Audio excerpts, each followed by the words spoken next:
Here it is. Here's the jingle. Okay, well, good evening, everybody, and welcome to a new season, a new episode of the Condo Adviser webinars. Tonight, the first episode of 2023. We got the whole gang back, and it's going to be a good one. My name is Rod Escaola, and I'm your condominium lawyer with Gowling WLG. So the topic tonight is life and safety in condos. This time, though, we're going to tackle it from inside. How to make your condominium safer from within when when the risk is within your walls. It's a very difficult topic in light of the horrific tragedy that took place last December, which shook everybody to the core.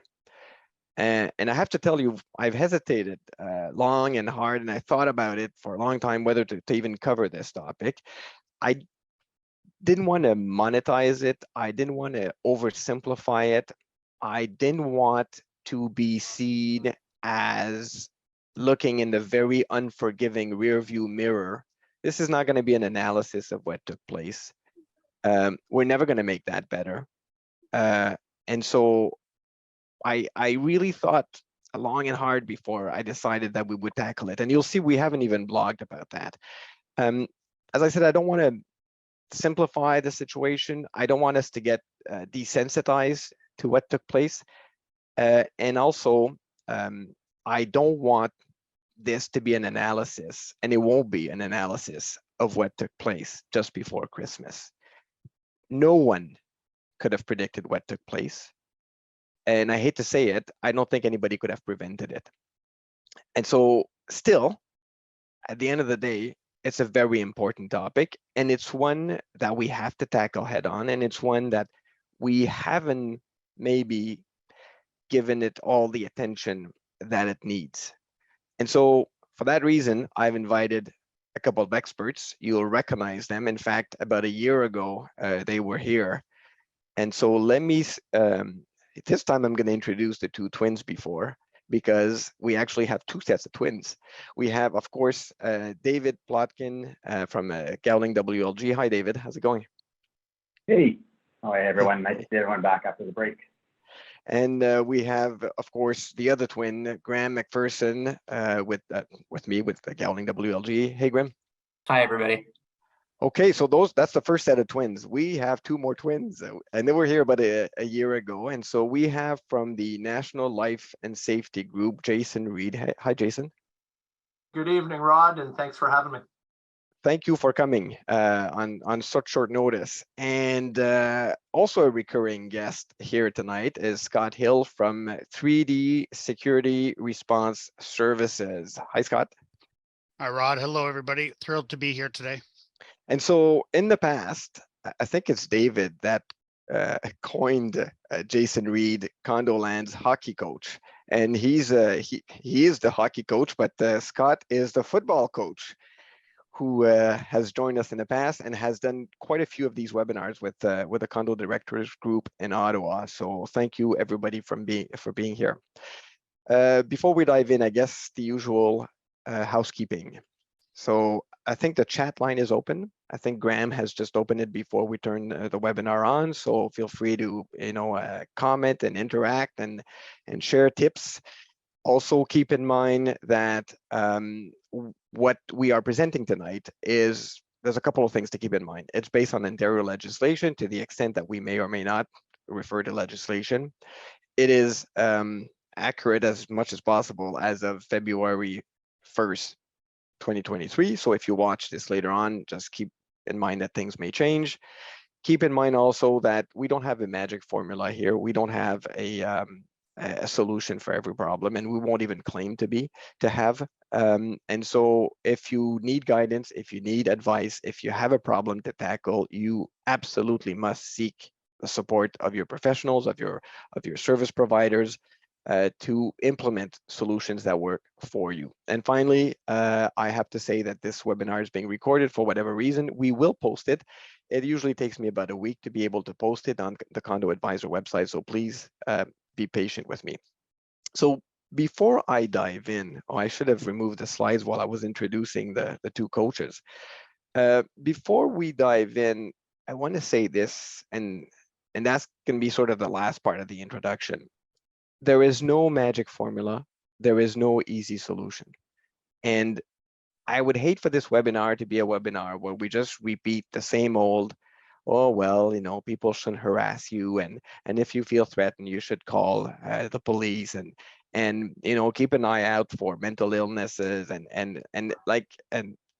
I mean, this is all true, but how do we make our communities safer? In practicality, what can we do now that we see the kind of world that you know, we're living in? So I'm going to start with each of you, Jason and Scott. You get 1 minute to answer the following 3 questions, and I'm going to time you. After 1 minute, I'm buzzing you out because we got so much ground to cover. So why have we not talked about this before, or why don't we talk about it enough? I don't know who wants to tackle this first. If it's going to be, let's say, maybe Jason. Yeah, absolutely. I think, you know, we really haven't seen injuries or fatalities within the workplace, within the condominium environment previously. And I think that's a major driving factor of why this discussion hasn't happened. However, with one caveat, over the last 18 months, we've seen some serious violent incidents within the condominium or vertical communities, our residential buildings. We've seen barricaded individuals. We've seen active violence. We've seen kidnappings in underground parking garages. They have impacted specifically people within the building, but not involving the workplace, if that makes sense. And I'm not simplifying things, but I think that's why we're not having that discussion, or we haven't had this major discussion in the past. Right.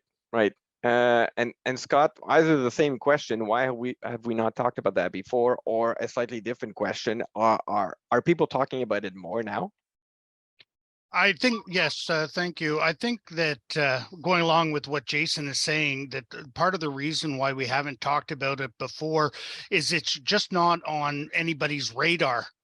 You know, like when the first thing you do when you look at a security audit or something like that, the first thing is, well, we've never had to talk about this in the past, so why do we need to talk about it going forward? So with all the changes for condominiums since 2018, there just doesn't seem to be a lot of time on people's plate or a lot of appetite to be proactive and start looking for the solutions. So, and I also think that there is in the industry, there is a lack of available information on what is an actual emergency response and how to go about planning out for it. And like webinars such as this goes a long way to helping people at least get an idea, have that starting point of the conversation, and start moving it forward. I thought I would have to stop Jason, but Scott, you just like tipped over the 1 minute limit. That's great. Okay, so what do I got 59 seconds. I don't know. I got my stopwatch. Great. So let me ask you then another question here, and somebody in the chat actually raises a good point. You know, he says, well, you can't control things around you all the time, and that's quite true. And so that kind of leads me to the next question. I mean, there isn't an easy solution. So why is there that we don't have an easy solution? Why is there that we can't just say, well, pass a bylaw or pass a rule, or you know what I mean? What goes in what's at the source of this challenge? I don't know who wants to tackle that, and I kind of have an answer in my head, but let's see if you've studied, Scott. Sorry, you said Scott? Yeah. Yeah, I think there's no easy solution for the reason that it came up in the chat. There, like everybody has different, like depending on your location, depending on what's going on, everybody's going to have a different threat level or different threats that they could be exposed to. And they'll also have different resources that are available to deal with that threat. So you can talk about an all hazards response, or you can talk about a detailed response, but I mean, it comes down to some planning, and you have to envision on what could happen as opposed to what has happened. So you have to sort of step outside of your comfort zone or your box to think, okay, sure, it's never happened before, but what could happen and how would we address it if it did happen? And so that's your basic starting point. So the solutions are there's going to be multiple solutions. There's no, as I've said before, no security widget which can solve every problem that'll ever come up. Right. What are you, Jason? Like anything to add to that, to the complexity of these issues? Yeah, real quickly. I mean, I think Murray makes a very solid and founded point. But there's also, you know, a big step of making a condominium safe is called a risk assessment. And that risk assessment would identify that risk through a bunch of factors that I'm sure we'll get into a little bit later. And I think that might be tying into question number one. Why haven't we talked about this before? Because quite simply, the risk hasn't been high enough in residential or vertical communities. In commercial buildings, shopping centers, the risk has been significantly there for years. And in fact, shopping centers, commercial office towers, and banks and schools have had programs, rigorous programs, because the risk was identified within that risk assessment. So I'm sure we're going to get into that a little bit later. Right. And I think there's also an ever-changing landscape, and every condo corporation is faced with an ever-changing landscape. And I think, as Scott indicated, I mean, an Ottawa condo versus a Toronto condo, and a townhouse complex versus a high-rise complex, and one that has resources, one that has a security guard versus one that doesn't have a security guard, one that doesn't even have a superintendent, right? So all of these, and to your point, Jason, one that is physically right beside a bank versus, or a school, versus one that is not very close to another sort of source of risk. So, okay, I'm going to skip the next question because that's going to be the next 50 minutes, how to make your condo safe from within. And so we're going to start with you, Jason. But actually, maybe before I do that, somebody came up with something on chat that actually is chilling, actually.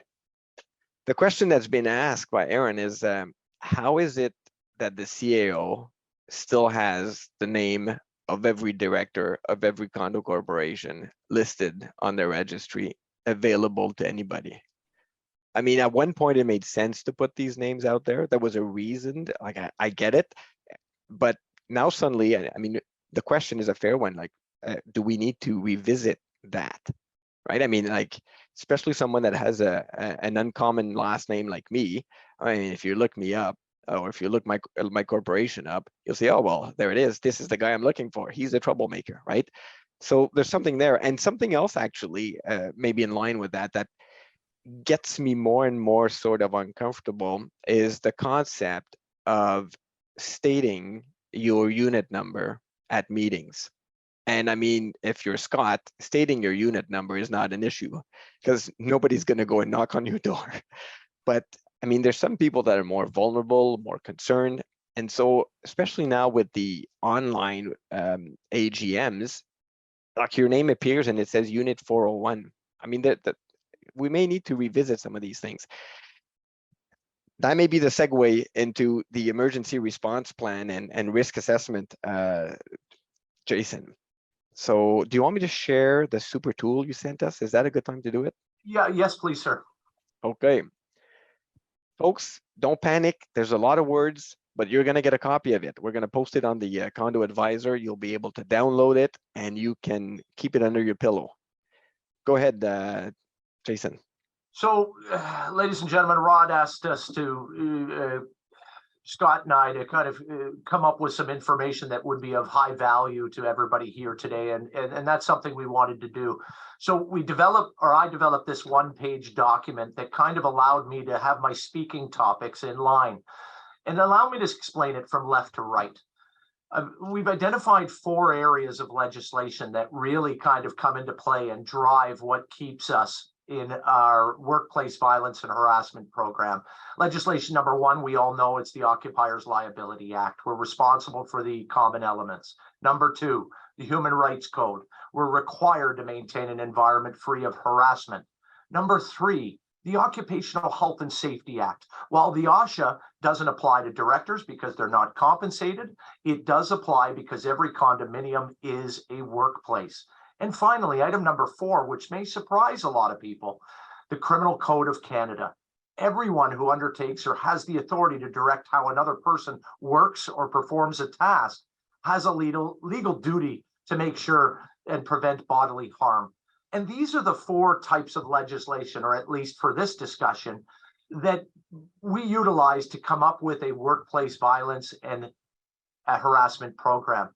The very first step is that HIRA, and that HIRA is the risk assessment.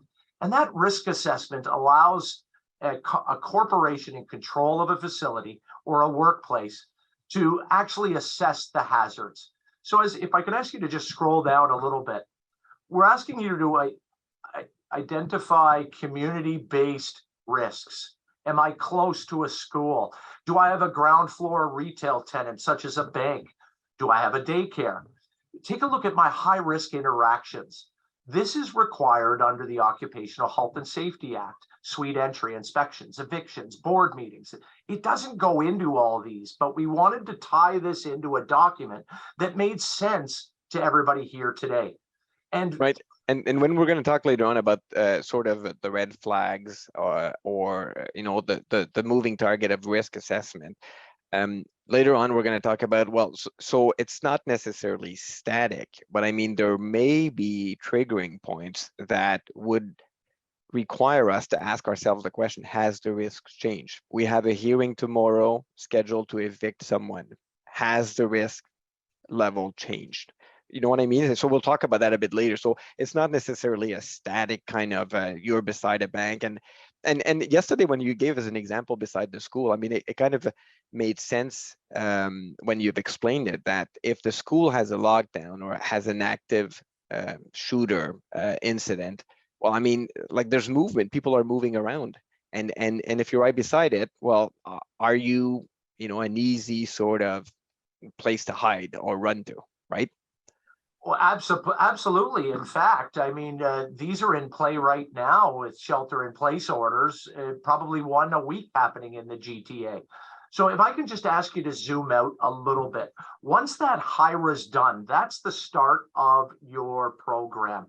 And then you build the program in response to the legislation and your specific HIRA. And as Rod mentioned, we have a specific duty under that legislation to complete that HIRA and build a program. And that program needs to have buy-in and authority and approval from the president of the corporation. It's not the property manager driving this, it's the president of the corporation. And under prevention, as you scroll down, you'll see all of the policies and procedures that you need to have in place existing today under the workplace violence and harassment. You need to identify how your staff are going to report it, how you're going to conduct investigations, how you're going to protect employees from violence and harassment, how you're going to consider mental health options. And finally, you're going to build this program. And as Rod mentioned, you're going to get a copy of this. But as you scroll through preparedness, mitigation, and response, at the end of this little process of using this document, you're as a corporation, you've done the assessment, you have implemented things to prepare for, to mitigate, and respond. And as Rod mentioned, this is an annual review of your risk assessment because your demographics change. Maybe you have a needle exchange facility that just opened up 3 doors down from your condominium. That risk assessment needs to be re-reviewed every 12 months. And as Rod alluded to, when you have an incident and when you have multiple incidents, it may be a trigger point, for lack of a better word, to trigger a special risk assessment. And that special risk assessment brings in really an expert third party to document and review the risks afterwards, or after you have a series of events that gives you some guidance on how to deal with that, if that makes sense. So, Jason, let me ask you, like, once you've gone through this exercise, what does the final product look like? Is it a binder? Is it training? Is it what does it look like? It's kind of encompassing both. As an example, the first one you would have is a policy statement. That policy statement would be signed by your president, and it would be posted on your joint occupational health and safety board for your employees to see. Number two, it probably includes a 8 or 9 page program, and that program details how you what is acceptable in the workplace, what is not acceptable. It details how you will take it seriously. It details how you will investigate it, the timelines, typically within 90 days. You'll maintain everything in confidential manner. These are things that are actually spelled out in the legislation. Right. If that There's a valid question that came up. Somebody says, why have you just referred to the president having a special sort of responsibility or something special to do, or and maybe the reference should have been to the board at large, or is there something that I'm missing? So your Go ahead. policy, your workplace policy for workplace violence and harassment is not initiated at the property manager level. Right. The corporation or the president of the corporation shall approve that policy and program and implement it. Are they the board going to implement it? No, but they're certainly going to approve it, and then they're going to task the management to implement that program. Right. But it's not done at the property management level. Right. Because I was going to ask you this. So just to sort of close that loop here, it's really, it's not the president versus the secretary versus whoever. It's really a board obligation to look into that, and they trigger it. So I think all the presidents on the line right now just have a big sigh of relief, knowing that they're not especially on the hook for that. But certainly people need to be leaders behind that and be the ones moving it forward. So let me ask you this, Jason, and then we're going to go to Scott in a minute. Who developed these? Because I'm on my board, and I don't think I have either time or the knowledge to develop that. And I suspect my property manager has a million things to do. And that seems like it's a lot of work. So who developed these? Do we retain someone? How does that work? So, I mean, listen, it's depending on your resources at your corporation and your risks. But unfortunately, you can't identify your risks unless you start tackling this process. So to simplify a difficult conversation, is the condominium corporation is already required under the Occupational Health and Safety Act to have this program in place. Can a board of directors or a property manager do that hazard risk assessment for workplace violence? There are some free templates in Canada on some websites that you could probably find. But would I suggest that this is a task that's taken on behalf of a board member or the property manager? Absolutely not.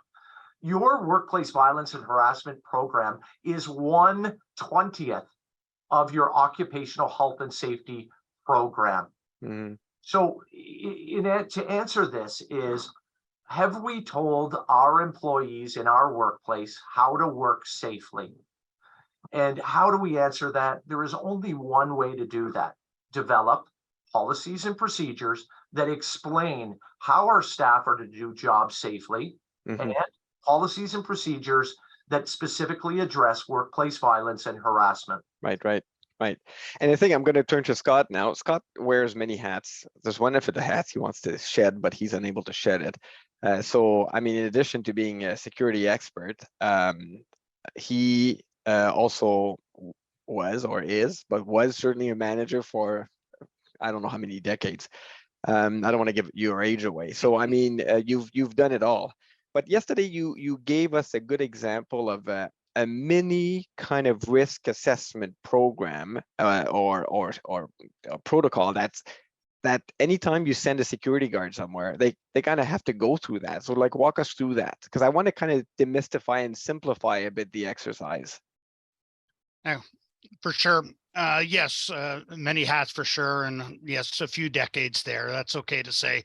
But what we're referring to is when there's a security contract in place, and what should take place is the drafting of the post orders. Now, the post orders is a much like Jason was alluding to earlier. It's a living documentation. It's not something that gets done and is never revised or looked at again, but it details the expectations and the duties of a person when they are on the site, so that if somebody was to just walk on site, they can pick up this manual and have a basic understanding of what they're there to do.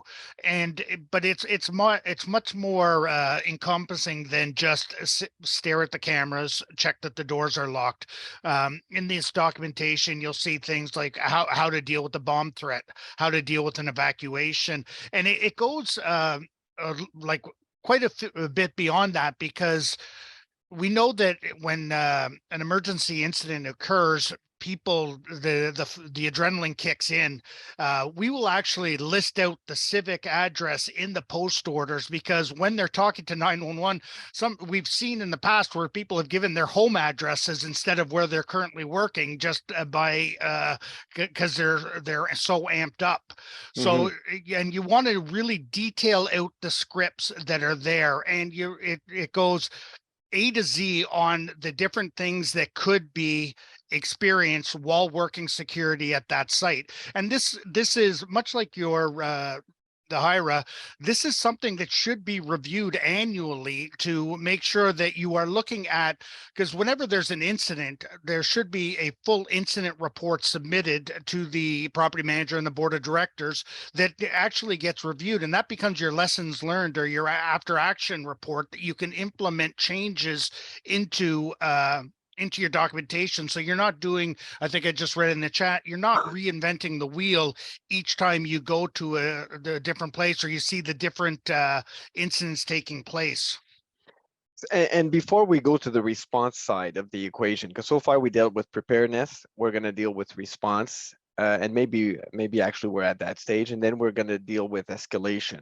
I mean, when there's a real live situation. But so yesterday, and going back to Jason now, yesterday and in the past, actually, you and I spoke just before Christmas when all of this tragedy unfolded, and you kind of alluded to the fact that the condominium world is kind of behind everybody else. I mean, shopping centers have emergency procedures and lockdown protocols. Schools have that. Courtrooms have that, in addition to the security, the airport type of security before you go into the courthouse. They also have a protocol, and I know of an important national law firm that has in place a protocol that I have seen triggered, where there was it existed. It was break glass in case of emergency. There's a risk was identified, and then the front door was locked. A security guard was posted at the entrance of the building, one at the entrance of the office. People were given directions to use different exit points and entry points, as opposed to funneling through the lobby or the main sort of entrance. And the biggest possible lawyer was identified to accept service of any documents that would be served on us. We just went for the biggest one. And so tell me more about that, Jason, about the fact that it seems like we don't have these protocols, and what would they look like? Yesterday you had very clear examples of instances where somebody would get on the PA system with a pre-scripted message. Yeah, I mean, the response side on an active violent incident in a facility, as you said, Rod, has been applied and implemented at shopping centers globally and places alike. In residential buildings, they're a little more, they typically haven't been implemented. If you take a look at your dusty binder at the front security desk, you're going to be able to see an emergency response plan. And most organizations have covered off the things that they should. What should I do in the event of an elevator entrapment? What should I do in the event of a fire alarm? What should I do if CP24 says there's a train wreck and it's only 2 blocks away and it's an over gaseous cloud that's drifting into our building? Those are procedures that your security and building superintendent should already have. They really should.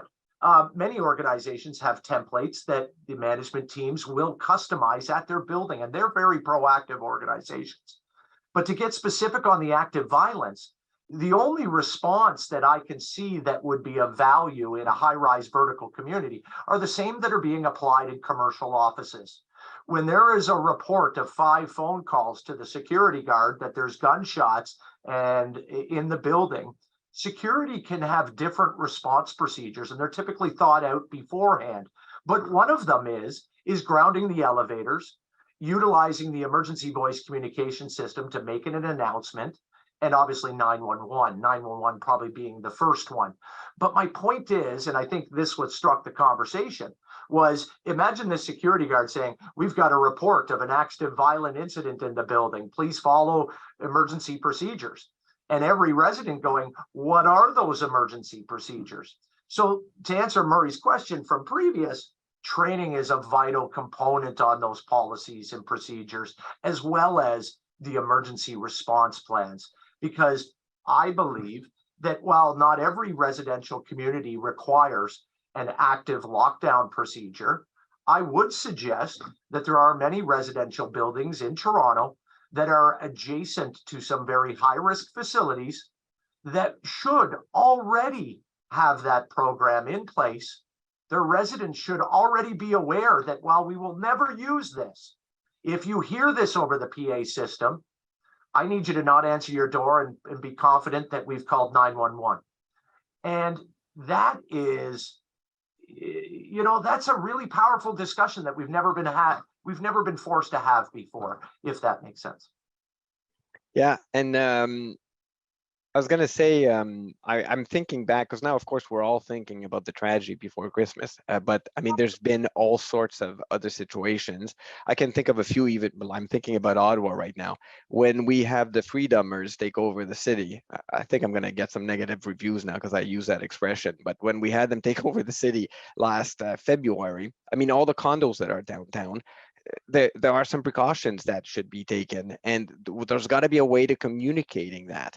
And if you go further back to 2014, when Nathan Cirillo was shot down at the National War Memorial in Ottawa, that was within blocks of 24 condominium communities. And at that point in time, every commercial building was shutting down. Every office had a protocol. They had a way to react. They did something about it, and they put in place whatever procedures they had. Shopping centers have been closed. And then you're wondering, well, what about this condo? What do we do? Do we lock the door? Do we what do we do? In the case of the occupants last February, I just tweeted to Scott Hill and said, help, send someone please quickly. And within 45 minutes, we had boots on the ground. But you don't want to be thinking about these things while people are knocking at your door. Let's move on. Maybe Graham, did you say there was a question out there, or are you answering them as you go? Or well, there was a question, but I think it's one worth addressing out loud just for everybody. It was a question about there's been some discussion of the corporation's responsibility for any employees or contractors, custodial staff, that type of thing. And what if those staff are hired by the manager, Rod? What does that mean vis-a-vis the corporation's responsibility towards them? What does that mean indeed? So what does it mean? Well, in my view, and feel free to jump in, but the manager is acting as an agent for the corporation. And so usually as part of the manager's role, they'll take on the role of hiring new staff. But that doesn't mean that the manager has now taken on the occupational health and safety responsibilities. Those are the corporations. Yeah, well, absolutely. Ultimately, that's where the buck stops. It's with the corporation. And in certain cases, there's some legislation that attracts, that puts the blame or the liability squarely on the directors, but usually not the manager, unless the manager has not abided by their contractual terms or has been negligent. Okay, so we dealt with the preparedness side. We're running out of time to cover the response side, although we're talking about it now, so we're not too far off. So maybe Scott now, I'd like to hear from you about maybe the training, that how do you envision the training? So we have this protocol, we've developed it, we have a plan behind the glass, we break the glass and we'll implement that. So, I mean, for that to be, I guess to trigger muscle memory, you got to have some training, I assume. Yes, I mean, you stole my term, muscle memory. I was just about to use that. Excellent. Yeah, the training, without the training, your plan is just a binder, right? It's sitting there, and unless you have to walk your way through it. So when you're talking about training, there's different types of training models. You can do something as simple as a tabletop exercise where you're sitting around a table and just saying, okay, this has happened. What are we going to do? What are we going to do? What resources do we have in place? And you just talk your way through it, and that'll only take you so far. Because eventually you are going to have to get that muscle memory in place, and you're going to have to start saying, okay, who do we have that can respond, and what do we need to be done? And I always say, begin with the end in mind. So when you're doing the debrief or your after action or lessons learned after an incident, what do you want to be able to say? We handled this properly because we, and then you fill in the blanks, and you're able to work your way backwards. And then you look at, okay, this is how high the risk is. So we're, as Jason was talking about, we're looking at the probability, we're looking at the impact, and that gives us the criticality of the event. But what resources do we have? What resources do we have in the daytime? What resources do we have at the nighttime? It doesn't do a whole bunch of good to do training when you're fully staffed, when like your high risk hours, if they're between 2000 and 0400, if those are your high risk hours and you only have one person in place, how do we do that? A responder is basically anybody that is able to respond to an incident, and you want to pull in the resources that you have available, get the training. If you have a superintendent, if you have cleaners, do they understand what they need to do? And I always say to my team, the most important thing, the golden rule, is that the responder goes home at the end of the day. So you want to make sure that you're giving them the tools that they need to react safely. I mean, I think Jason was saying it earlier, if there's an active assailant situation taking place, we're not superheroes that are going to be charging into it. Our job is to keep everybody else safe, and the biggest thing that's going to be is notification, getting everybody up there. On the other side, I think, sorry, jumping on what Jason says, if people have never heard an announcement like that before, you're going to freeze. Your mind is going to vapor lock, and nobody's going to be thinking clearly. Education is such a critical part of the response, and educating not only the responders but the stakeholders, and it builds confidence. So when you do training, it has a few different advantages. One, it will identify any weak areas of your plan. If you never run through it until an actual incident takes place, you're not going to know where the weaknesses are. Two, it's going to build confidence in the responders. They're going to go through it. They're going to, like you said, they're going to get their muscle memory. And three, it solicits feedback after the event. Everybody gets together, talks about the training. You can also pull in people, the other stakeholders, the residents of the condominium, and get involved there. So the training, I think, is, we used to say that if you do that you have the plan without the training, you're just a motivated idiot. You're motivated to do it properly, but you won't do it in the event of an emergency. Right. And I think you've touched upon a bit the awareness of the occupants. And I mean, everybody needs to know what needs to be done, but everybody also needs to know what others are going to be doing, kind of thing, because otherwise everybody's going to try to sort of jump in and try to help out, and it's not overly useful.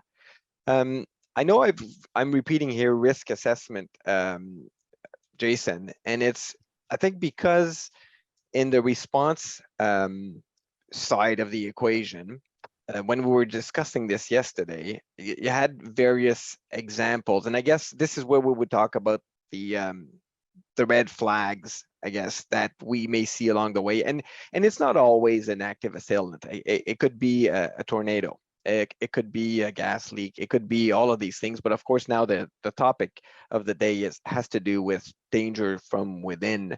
So help me understand how such a protocol would work. Like, what did you mean yesterday when you suggested, well, if you had red flags, then you can react to this or that. You know what I mean? Yeah, I've been listening to a lot of the social media of late, specifically people discussing this tragic event. And a lot of it has been focused on, how could we plan for something like this? And I think it reverts back to, I see in the chat feature, a lot of people are talking about cost, resources, things like that. And I think it's vitally important that this risk assessment identifies what you should reasonably look after. As an example, I've got a condominium that's 20 stories down on Lakeshore. It's in Lakeshore and it's in Toronto. There's nothing around it. There's some plazas. Their risk is really low for active attacker. That means, you know what? What are we going to put in our workplace violence and program? We've got a fully functioning access control system. We've got a property management office that does interviews and appointments only. It's lockable. It's got a rear exit. Our superintendent always announces him or herself before they enter a suite. They're aware of what it looks like, and they've been trained on what it looks like when somebody's clenching their teeth and holding their fist tight to back away. And it echoes on the training from Scott. My point here is I'm seeing a lot of items in the chat that this is expensive. How are we going to be doing this? You already have this program pretty well in place. I think what you're looking for is to document and tie all those things together, because you already have this program. Do you have a CCTV system? Is it checked every day? Are the cameras working? Is it recording for minimum of 45 days? Check. Number two, our front doors, they're all exit only, or our perimeter doors, they're exit only. When you open them, do they properly close and latch? These are all efforts that property managers, superintendents, and security teams check every single day. It's a part of your program already. Right. We're just tying it back into this workplace and violence program so that I can defend myself as a corporation after an incident and say, we did what's reasonable and we planned ahead for what's reasonable. Let me throw this as one 30-second example. Right now, any condominium right now that doesn't have this emergency response plan is failing. Here it is. Did you know that there have been well over 100 defend-in-place orders issued by municipalities in the last 12 months in Ontario? What that means is CP24 saying, there's a motor vehicle collision on the QEW, it's spewing hazardous materials, or there's a train derailment. Your building superintendent and your security guard, that is a reasonable expectation of an emergency that your facility should have to manage. What should your security guard do? Monitor CP24. What should your superintendent do? Be trained on how to shut down the building air intakes. You name me right now one building superintendent that knows how to do that. I would suggest that that is a reasonable step that 95% of the facilities will already have planned to do in the event of that emergency. Is that a reasonable action? It is. Right. And my reference here to reality check is what you're touching upon now, which is well, the cost, of course, but also the resources that are available. When you compare a condo that has a super, one that doesn't have a super. I think, as Scott said, don't do your risk assessment when you're fully staffed. That's not your weakest point. Do your risk assessment considering also when you're not fully staffed, when in fact you're at in the darkest hours of the day.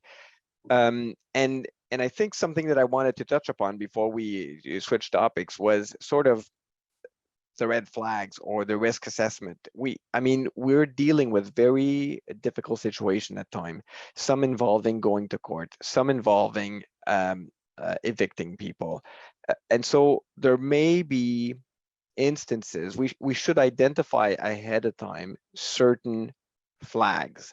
If you get I'm going to make stuff up now, 2 or 3 or 4 incident of harassment from someone, that is a different set of circumstance, a different situation than if you get only one.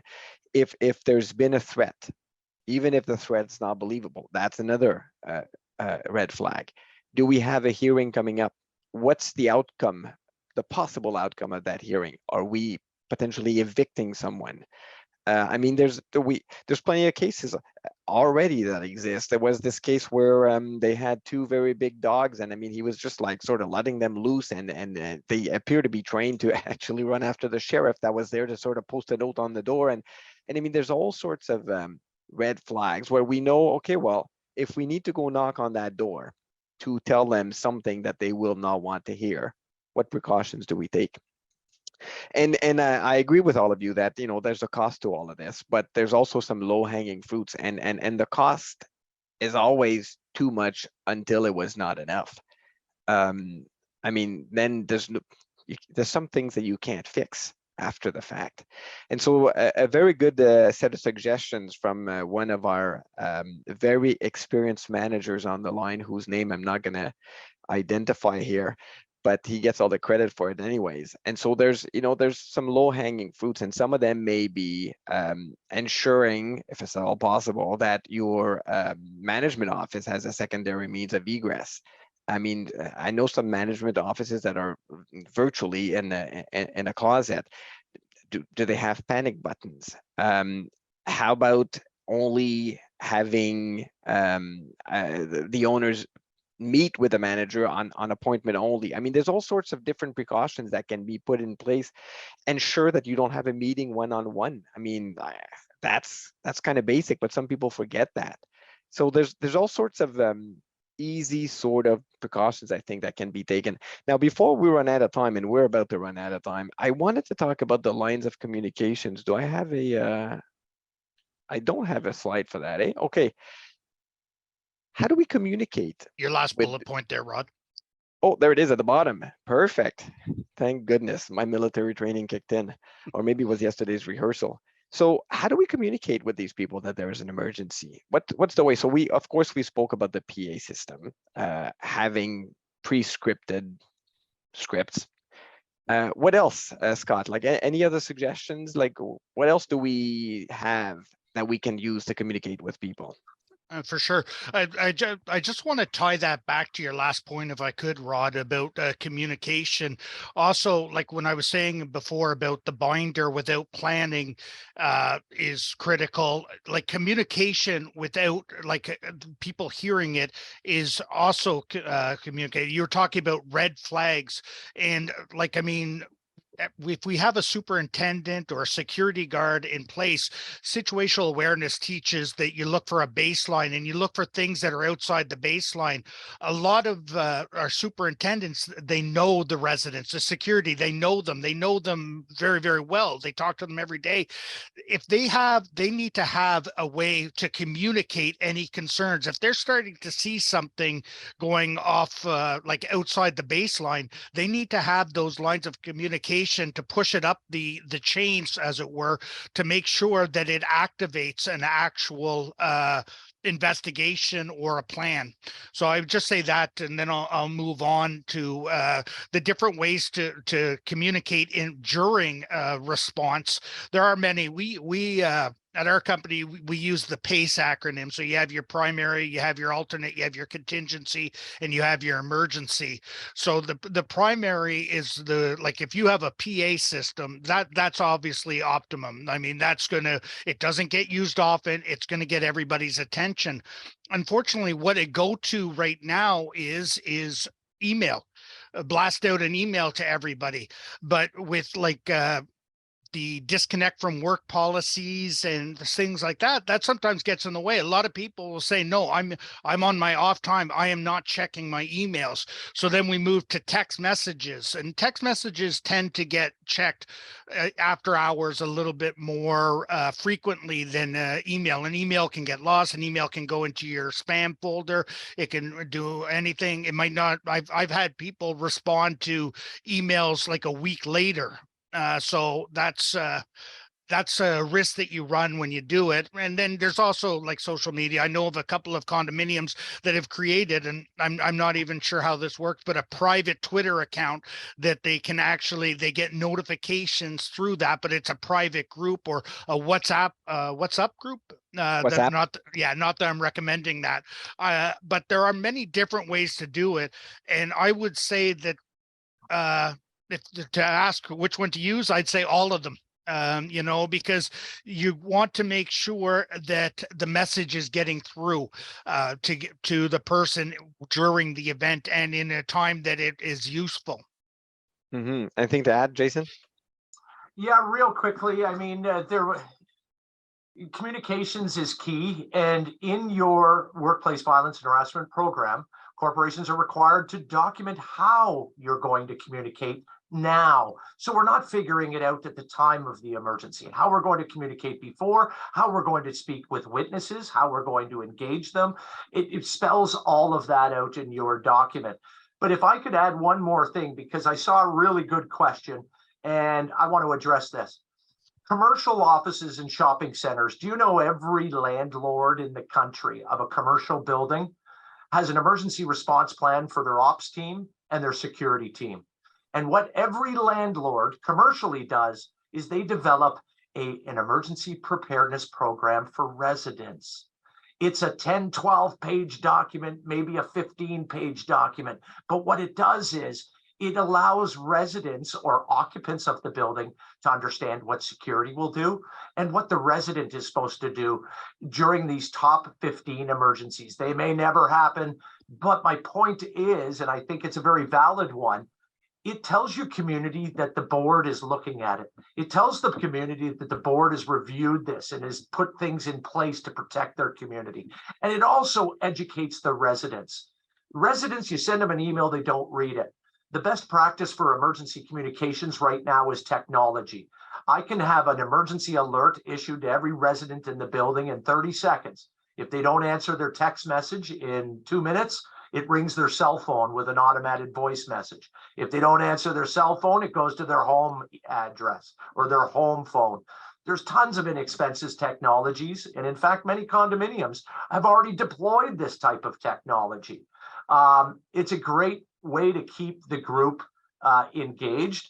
And, we have a responsibility under the workplace violence program that is required under OSHA to communicate to our own employees of impending threat or potential of violence. And that's something that we can't forget. It's not just the occupants. We have a legal duty to inform our employees at the building that there is a potential risk for violence in the workplace. And again, that's why that program kind of allows us to kind of encompass everything in a document, because there is quite a bit here. Right. No, for sure. It's we got 6 minutes to go. I see there's 2 questions with people with their hands up. I'll encourage you to actually type your question, because that's our best way to sort of tackle it and to try to prioritize them as they come in, because we don't have a lot of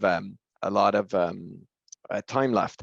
And somebody, back to the panic button, somebody said, what about the panic button in the garage levels? And I mean, like, you see that at bus stations, you see that at campuses and universities, you see. So I think one thing is what you indicated, what you said, Scott, which is, after an incident, take stock, have a look, what worked, what didn't work, but also do that even when faced with something that didn't impact you. Following the tragedy in Vaughan, we should all have a look at, how things would have or could have unfolded at our condo corporation. Similarly, I think managers will ask themselves the question, how would things have unfolded had the manager been on site? I mean, that question is on everyone's mind.